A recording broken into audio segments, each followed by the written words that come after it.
Winter in the Arctic Circle, and the days are at last getting longer. But the climate's still unforgiving. The Norwegian border guard have to go out in all kinds of weather, keeping an eye on their neighbour Russia. This is the NATO alliance's most northerly border, and at times it is a pretty inhospitable place, but every day, all year round, the Norwegian army is patrolling this border. I don't think we can say that there are a lot of increased activity. They have had a high activity here in the north all along, so they are training well and preparing themselves as we are doing on our side. Russia's flexing its military muscle in the high north, staking its claim on a region that's thought to have more oil and gas reserves than Saudi Arabia.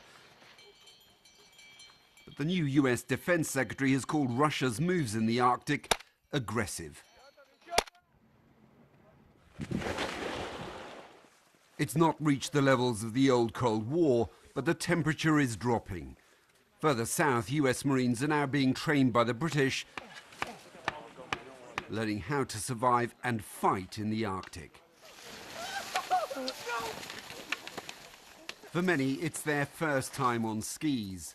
What I'm going to go through now is another method of moving called double poling. But this training is serious and has now become a regular rotation, a persistent presence of US forces in Norway, a key NATO ally. It's always important to have a military presence and a cooperative agreement with our NATO allies. And then when Russia says this is unhelpful, this is causing tension, what do you say? I say that we continue to support the NATO strategic plans, and we allow the politicians to work through what they have to work through. Tensions and competition between East and West are nothing new for the people of Norway. But like the rest of Europe, they're getting mixed messages from the new US administration.